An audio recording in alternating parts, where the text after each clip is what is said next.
Assalamualaikum warahmatullahi wabarakatuh, dan salam sehat bagi kita semuanya. Untuk mata kuliah statistika, pada pertemuan yang pertama ini kita akan secara bersama-sama membahas tentang statistika dan penyajian datanya. Adapun pengertian statistika di sini adalah suatu ilmu yang mempelajari cara pengumpulan, kemudian pengolahan, penyajian dan analisis data, serta cara pengambilan keputusan secara umum berdasarkan hasil penelitian yang tidak menyeluruh. Dalam arti sempit, statistik adalah data ringkasan berbentuk angka atau kuantitatif. Sebagai suatu bidang studi, statistik ini memiliki dua bagian utama, yaitu yang pertama adalah statistika deskriptif. Ini adalah ilmu statistika yang mempelajari tentang pengumpulan, pengolahan, dan penyajian data. Kemudian yang kedua, ini adalah statistika inferensi atau statistika induktif. Adalah ilmu statistika yang mempelajari tentang cara pengambilan keputusan secara menyeluruh, yaitu dalam bentuk populasi berdasarkan data sebagian yang kita sebut dengan sampel dari populasi tersebut. Nah, kegunaan statistika itu sendiri dalam bidang ekonomi, yaitu untuk bidang produksi, kemudian bidang akuntansi, dan bidang pemasaran. Nah, pengetahuan tentang statistik membantu untuk yang pertama, ini menjelaskan hubungan antar variabel. Ya. Kemudian yang kedua adalah membuat keputusan lebih baik. Diharapkan demikian. Nah, kemudian yang ketiga adalah mengatasi perubahan-perubahan yang ada. Kemudian yang keempat adalah membuat rencana dan ramalan. Kemudian yang terakhir, yang kelima, ini tentunya banyak sekali manfaat yang lain yang nanti kita akan pelajari bersama-sama. Kemudian tahap-tahap dalam statistik yang bisa dilakukan adalah yang pertama, ini adalah mengidentifikasikan persoalan. Nah, persoalan di sini adalah sesuatu yang kita temukan di dalam melakukan penelitian atau observasi. Ya, persoalan yang tidak dicari-cari itu memang ada, jadi ada permasalahan yang harus kita atasi. Kemudian yang kedua, ini adalah pengumpulan fakta-fakta yang ada. Nah, fakta ini merupakan data-data yang betul-betul ada di observasi penelitian. Jadi tidak mengada-ada. Nah, kemudian mengumpulkan data asli yang baru, ya, yang dibutuhkan. Kemudian kita melakukan klasifikasi data, kemudian penyajian data, kemudian kita melakukan analisis data. Nah, kita sekarang akan belajar tentang populasi, sampel, dan data. Nah, secara definitif, populasi sini adalah seluruh elemen yang akan kita teliti. Jadi seluruh, ya, data yang akan kita teliti. Sedangkan sampel ini adalah elemen yang merupakan bagian dari populasi. Maka nanti ada namanya adalah teknik sampling. Jadi untuk mengambil bagian dari populasi dengan aturan tertentu, dengan metode tertentu, ya, sesuai dengan arah penelitian yang akan kita lakukan. Sedangkan data ini adalah fakta-fakta yang dapat dipercaya kebenarannya. Jadi data yang kita ambil, data yang kita olah, itu betul-betul fakta yang bisa dipertanggungjawabkan. Dan bukan persepsi ataupun rekayasa yang dibuat-buat oleh si peneliti. Jangan sampai mahasiswa melakukan hal yang demikian, karena kalau data yang sudah kita olah salah, apapun yang kita lakukan, metode sebaik apapun, maka hasilnya pasti akan salah. Ya, kalau datanya benar, belum tentu ya kita olah dengan metode yang betul, belum tentu hasilnya betul. Apalagi kalau datanya salah. Ya, ini perlu menjadi perhatian ya. Nah, kemudian jenis-jenis pengambilan sampel yang saya kata tadi itu, yang pertama teknik random sederhana, simple random sampling.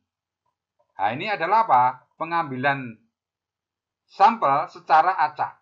Sehingga setiap anggota populasi ini mempunyai kesempatan yang sama untuk menjadi sampel. Ya, misalnya dengan sistem atau cara undian. Ini mempunyai kemungkinan yang sama. Kemudian yang kedua adalah random berstrata. Stratified random sampling. Ini adalah apa? Pengambilan sampel yang populasinya dibagi-bagi menjadi beberapa bagian atau stratum. Anggota-anggota dari stratum dipilih secara random, kemudian dijumlahkan, jumlah ini membentuk anggota sampel. Ya. Kemudian yang ketiga, ini adalah sistematis, ya. Jadi atau Inggrisnya adalah systematic sampling. Ini adalah pengambilan sampel berdasarkan urutan tertentu ya, dari populasi yang telah disusun secara teratur dan diberi nomor urut. Kemudian yang berikutnya ini adalah apa? Luas atau sampel kelompok. Ini adalah cluster sampling. Ini adalah pengambilan ya sampel tidak langsung memilih anggota populasi untuk dijadikan sampel, tetapi memilih kelompok terlebih dahulu. Yang termasuk sebagai sampel adalah anggota yang berada dalam kelompok terpilih tersebut. Jadi ada pengelompokan di sana. Jika kelompok-kelompok tersebut merupakan pembagian daerah geografis misalnya, maka cluster sampling ini disebut juga area sampling. Nah, sekarang bagaimana pembagian data dapat dibedakan? Nah, pembagian data ini dapat dibedakan itu yang pertama itu menurut sifatnya. Nah, menurut sifatnya di sini ya, itu yang pertama adalah data kualitatif. Yaitu data yang disajikan bukan dalam bentuk angka. Misalnya agama, jenis kelamin, daerah, suku bangsa, pangkat pegawai, jabatan pegawai, dan lain sebagainya. Kemudian yang kedua adalah data kuantitatif. Ini adalah data yang disajikan dalam bentuk angka. Data ini terbagi menjadi ya, dua. Yang pertama adalah data kontinu. Ini adalah data yang satuannya bisa dalam pecahan. Yang kedua adalah data diskrit. Adalah data yang satuannya ini selalu bulat. Ya, misalnya bilangan asli, ya, itu merupakan apa? Bilangan yang tidak berbentuk pecahan. Ya, dan seterusnya.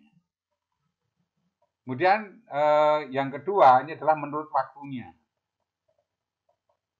Data silang, yang pertama adalah data silang atau cross section ya, adalah data yang dikumpulkan pada suatu waktu tertentu yang bisa menggambarkan keadaan atau kegiatan pada waktu tersebut. Misalnya jumlah warga DKI Jakarta menurut asal dan agama pada tahun tertentu. Kemudian yang kedua, ini adalah data berkala atau time series. Adalah data yang dikumpulkan dari waktu ke waktu. Misalnya data angka kematian dan kelahiran dari tahun ke tahun di Indonesia yang cenderung membesar atau mengecil. Ya, tergantung faktanya seperti apa. Nah, kemudian bagaimana cara memperoleh data itu sendiri? Yang pertama itu adalah disebut dengan data primer. Ini adalah data yang didapatkan langsung dari responden. Contohnya data pegawai negeri sipil di BKN. Gitu. Kemudian data registrasi mahasiswa di suatu universitas dan lain sebagainya. Saya kira bisa memberikan contoh ini ya. Nah, kemudian yang kedua adalah data sekunder. Ini adalah apa? Data yang diambil dari data primer yang tentunya telah diolah untuk tujuan tertentu. Contohnya, data perkawinan antara umur 17 sampai 20 tahun di Indonesia yang diambil dari Departemen Agama untuk tujuan analisis pola perkawinan setiap suku bangsa di Indonesia. Nah, sekarang kita tinjau dari sumbernya. Ya. Yang pertama ini adalah data internal. Adalah data yang menggambarkan dari keadaan di dalam suatu organisasi. Contoh dari suatu universitas adalah data dosen, jumlah mahasiswa, data kelulusan, dan lain sebagainya. Yang kedua adalah data eksternal. Adalah data yang dibutuhkan dari luar untuk kebutuhan suatu organisasi tersebut. Contohnya, data orang tua mahasiswa BSI ya, untuk keperluan beasiswa dan lain sebagainya. Nah, sekarang yang perlu kita perhatikan kaitannya dengan bagaimana kita memperoleh data yang baik dan benar. Nah, yang pertama, data itu harus objektif. Jadi apa adanya ya, tidak mengada-ada. Jangan dikarang-karang. Memang faktanya seperti itu. Ya, data harus diambil sesuai fakta yang ada. Jangan direkayasa, apalagi sudah dirubah. Nah, kemudian yang kedua, ya, mewakili atau wajar. Ya, data itu wajar. Harus representatif. Ya. Kemudian yang ketiga adalah dipercaya, artinya kesalahan bakunya ini sangat kecil. Ya, errornya sangat kecil. Nah, kemudian yang keempat adalah tepat waktu. Ya, jadi up to date. Data yang terbaru. Ya, nah, terbaru di sini juga relatif ya, jadi tergantung daripada penelitian yang akan dilakukan ya, berapa tahun sebelumnya dan sebagainya, ini perlu disesuaikan. Kemudian yang terakhir itu adalah relevan, di mana data yang dikumpulkan ini ada hubungannya dengan permasalahan yang akan diselesaikan, akan diteliti. Ya, makanya perlu diuji kaitannya dengan data yang kita akan gunakan untuk menyelesaikan suatu permasalahan dari penelitian yang kita akan. Ya. Nah, kemudian tentang pengukuran dan jenis-jenis skala pengukuran. Ya. Nah, ini disebut dengan variabel, gitu ya. Variabel atau perubah. Ini adalah karakteristik yang terdapat pada elemen-elemen dari populasi tersebut. Jadi yang menentukan variabel nanti peneliti, arah penelitiannya mau kemana, kemudian variabel yang dibutuhkan, ya, yang mengarah kepada penyelesaian yang akan dilakukan, ini variabel apa saja yang nanti digunakan. Ya. Nah, contohnya di sini ya. Pada masyarakat elemennya adalah manusia, kemudian karakteristiknya misalnya penghasilan, umur, pendidikan, ya, jenis kelamin, dan status perkawinan yang merupakan variabel-variabel dalam penelitian. Ini hanya contoh sederhana gitu ya, nanti bisa dikembangkan sesuai dengan topik penelitian yang kita akan lakukan. Nah, variabel ini secara garis besar dibagi dua. Yang pertama adalah variabel kualitatif ya, atau kategori. Contohnya tingkat pendidikan, jenis kelamin, dan seterusnya yang sudah kita bahas sebelumnya. Kemudian variabel kuantitatif atau numerik, ya, penghasilan, umur, jumlah keluarga, dan sebagainya. Nah, untuk analisa data penelitian ini diperlukan macam-macam ukuran skala ya, di dalam statistik itu. Yang pertama adalah skala nominal, ya, skala klasifikasi. Nah, ini adalah skala yang paling sederhana, di mana angka yang diberikan kepada objek sebagai label saja dan tidak menunjukkan tingkatan apa-apa. Ya, contohnya jenis kelamin, ya, nomor urut absen, dan seterusnya.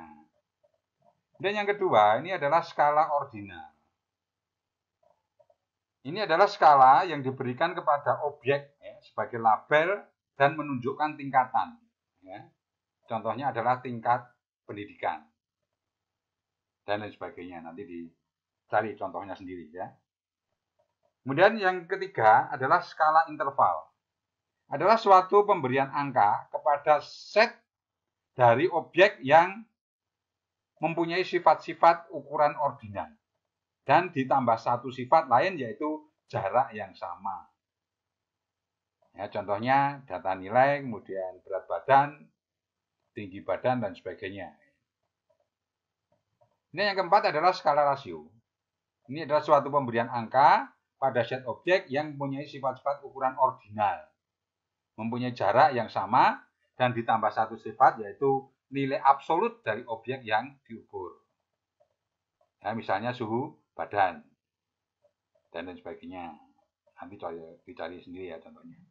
Nah, kemudian bagaimana penyajian data itu sendiri?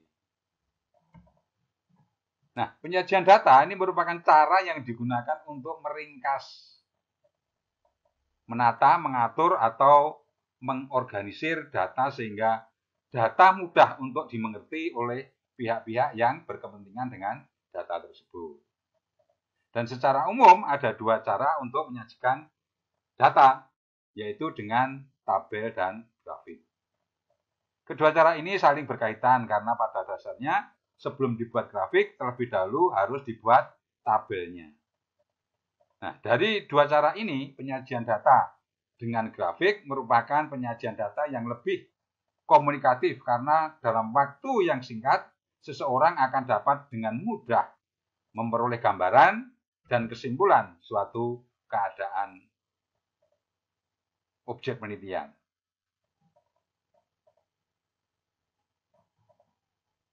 Yang kedua adalah penyajian data dengan tabel. Nah, tabel ini merupakan kumpulan angka-angka yang tersusun berdasarkan kategori-kategori atau karakteristik tertentu, ya, sehingga memudahkan untuk dianalisis. Data yang disajikan dalam tabel bisa berupa data cross-section atau data time series.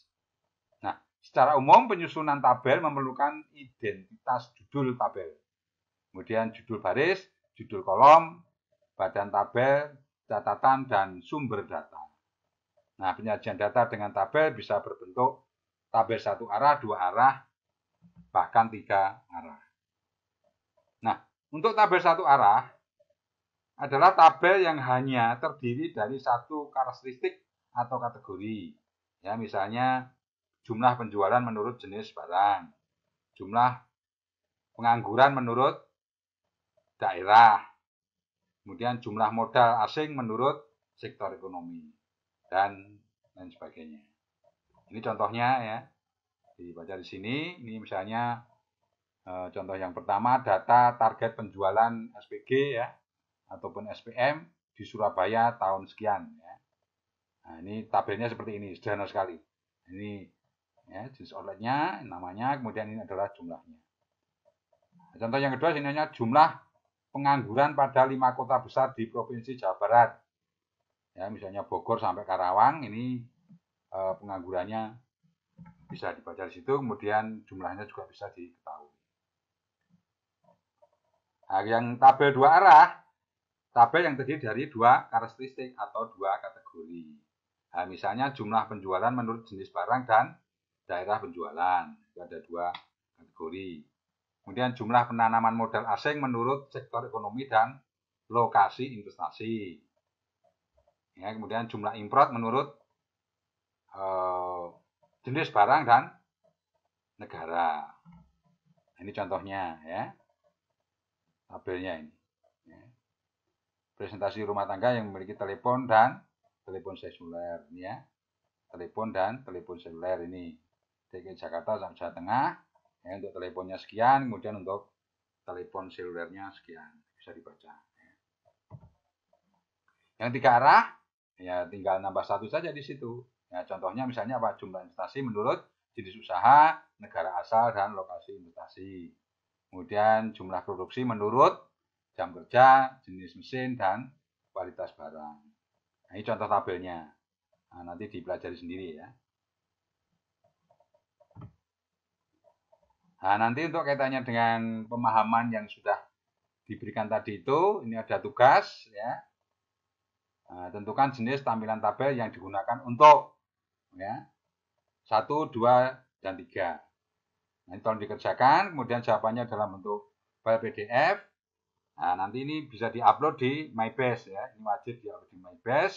Kemudian juga dikirim ke link yang saya tunjuk di sini supaya saya punya dokumennya juga ya. Jadi filenya dikirim ke dua tempat, yaitu di MyBase dan di link ya Google Drive yang sudah saya sampaikan ini.